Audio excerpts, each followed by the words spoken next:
Alright team, today we are talking about cleaning your still, and no, I'm not talking about cleaning a new still. We're talking about maintenance cleaning, or the cleaning that you need to do on a semi-regular basis just to keep everything working the way it should do. Let's get stuck in.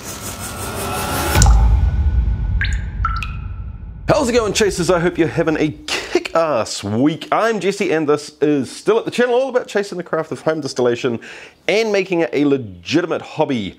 Cleaning your still. That's what we're talking about today. Like I said in the intro, funnily enough, a lot of people are asking me this question over and over and over again, and I guess it's because there's a fair bit of content out there for cleaning a new still.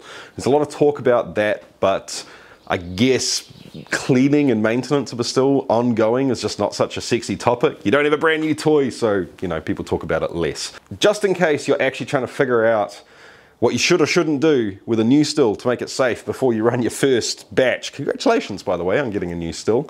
You can click these buttons up here and that'll take you to that thing. All right, team, so to be honest, I've kind of abused this still a little bit. It's been sitting here, built with liquid sitting in various parts, and I haven't cleaned it out. I've been naughty, so I need to give this a good cleaning. But before I do, I'm going to show you what I do on a regular basis. People ask me all the time, what should I do after a run? How should I clean a still after a run? And honestly, I take a pretty minimalistic approach to this. Let me show you.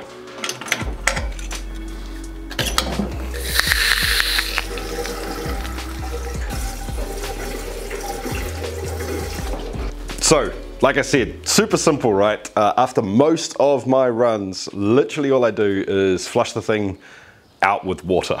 That's it. Full stop. All I do. All I think is necessary. Now, a few caveats to that.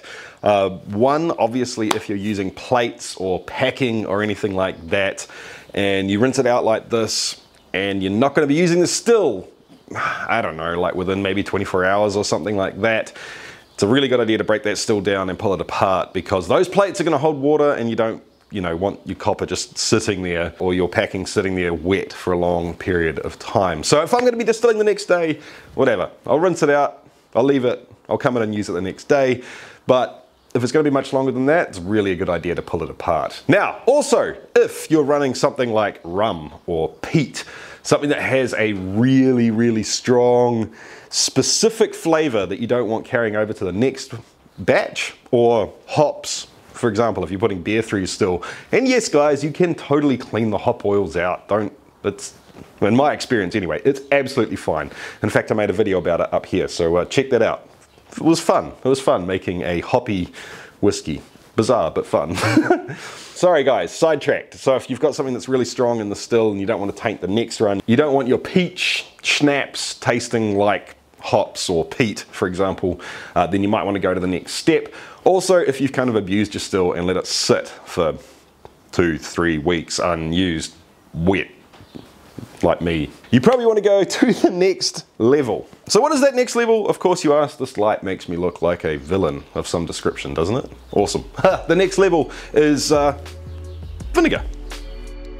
For this step, you need to be able to fill your pot with a mixture of 50-50 water and white vinegar, and have enough so that your elements are covered and you're going to be able to run the still for about an hour and a half. Turn on the still and pump up the power, but don't run any water through your condensers. At the beginning, your still's probably going to look like it's running just normal, but that's going to change soon. You'll notice here in my still, I've got a whole lot of discoloration all over the place. That's going to change really quickly. Before long, you'll start to notice vapor coming out of the end of the still. Remember, this is just vinegar, it's not alcohol, so that's totally fine.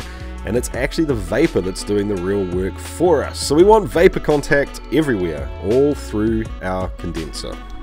For a standard cleaning run, I actually detune my plates so there's no liquid build-up at all. They don't bubble, and that's because I want vapor touching everything. For the purpose of this video, I left them installed so you can see that where the vapor's touching, clean already after 5 minutes. Under the liquid, still discolored.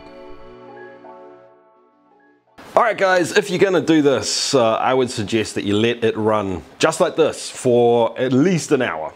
If you're going to do it right, give it plenty of time.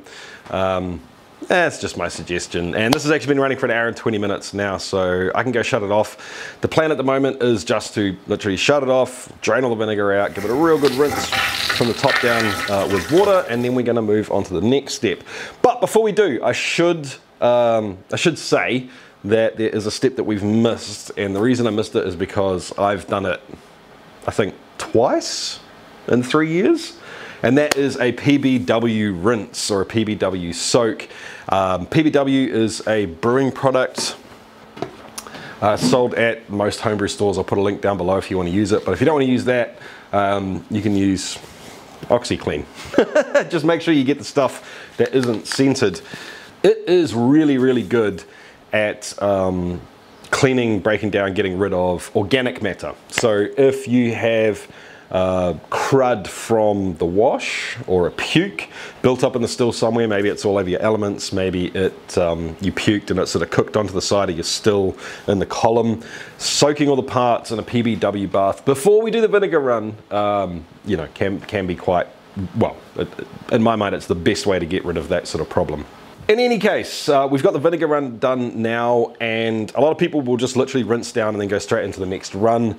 I don't like to do that because I find quite often you'll get blue distillate coming through on the first run you do. So I do another sacrificial alcohol run just because I don't want to think about it. I don't want to bother with it. I just want it, I want it all cleaned, I want it all sorted, I want it ready to run and do what I want to do and not have to stress about it, if that makes sense. So your call on the alcohol run after the vinegar run, but that's what I do, and I'm only going to run this for maybe half an hour. So let me get the still charged back up with some more water. Let me get some alcohol in there. I just use leftover 4 shots that I haven't used for anything else, and we'll run this thing for half an hour. Now, controversial step. You can, if you want to, once again turn the condenser completely off for this part. Just remember, guys, that means that you're blowing highly flammable vapor out of the end of your condenser. So if you're running a direct fire still, just don't do this. If you have anything in the vicinity that you're at all worried about in terms of fire safety, don't do it. Do not smoke, so on and so forth. I make sure that there's windows and doors open on every corner of the shed, and I'll do it for about 10 minutes just to make sure that everything's covered and everything's touched by that vapor, especially in the condenser. Up to you. Safety notice given. So here we are back up to temperature with alcohol in the still this time, and I always run the still the same way as I would if I was doing a normal alcohol run. So I run the condenser first, and then once I know everything's working fine, I'll turn the condenser off and run to blow vapor for a little bit after that.